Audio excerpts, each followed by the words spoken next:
नमस्कार. स्वराज्य मराठीमध्ये आपले स्वागत. पाहूया सविस्तर बातमी. सगळ्यांनी आमच्या जाहीरनाम्यामध्ये ठरवलेलं आहे. दुसरं एक अतिशय महत्त्वाचा की तुम्हाला सगळ्यांना ह्या गोष्टीचा प्रश्न पडणार आहे, खूप ह्याच्याबद्दल चर्चा होणार आहे. कदाचित पुणेकर पण म्हणतील हे शक्य आहे का वगैरे वगैरे.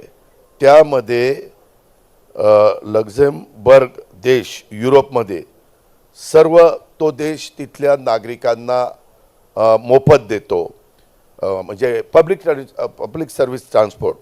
इस्टोनिया हे पूर्व युरोपमध्ये, US मध्ये डेट्रॉईट, मियामी, फ्रान्समध्ये त्याच्यामध्ये डर्किक, तसेच युरोपमधील अनेक लहान मोठ्या शहरांच्यामध्ये मेट्रो आणि ट्राम, तर काही ठिकाणी बस सर्वांच्यासाठी मोफत त्या ठिकाणी दिली जाते.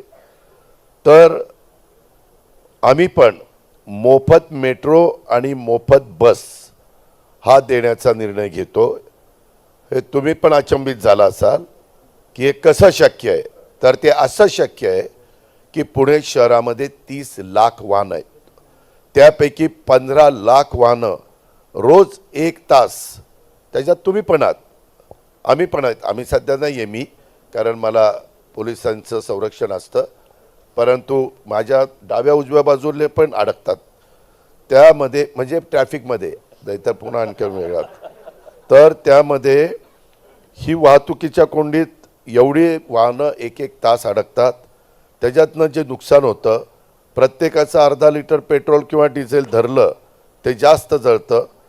50 रुपयेच आपण धरू अर्धा लिटरचे, 15 लाख वाहनं, 7.5 कोटी रुपये रोजनीय घट होईल. कारण बऱ्याचशा आपल्या व्हेकल आहेत आणि मेट्रो तर इलेक्ट्रिकवर चालते. त्याच्यामुळं ह्याच्यातून आम्ही जे प्रदूषण मुक्त पुढे करू पाहतोय. पत्रकार मित्रांनो, तुम्ही पण विचार करत असाल हे काय काढलं आज ह्या बाबांनी, परंतु ते शक्य आहे. हे मी फार वेगवेगळ्या तज्ज्ञांशी चर्चा करून हे काढलेलं आहे. त्याच्यामध्ये वेळ, इंधन, आर्थिक संसाधनाची पण बचत होणार आहे. सामाजिक समता आणि समावेशक शहरी विकास होणार आहे. मोफत सार्वजनिक परिवहन हे केवळ सामाजिक कल्याणाचं साधन नाही आहे, तर ते वाहतूक व्यवस्थापनाचं एक प्रभावी धोरण त्या ठिकाणी ठरणार आहे. ह्या पद्धतीनं आम्ही पुणेकरांना, उद्या पुणेकरांनो तुम्ही आम्ही उभ्या केलेल्या घड्याळ तुतारीच्या उमेदवारांना विजयी केलं आणि आमच्या ताब्यामध्ये महानगरपालिका दिली, ह्या दोन्ही पक्षाच्या आणि आमच्या मित्रपक्षांच्या, तर हे मी तुम्हाला करून दाखवेन.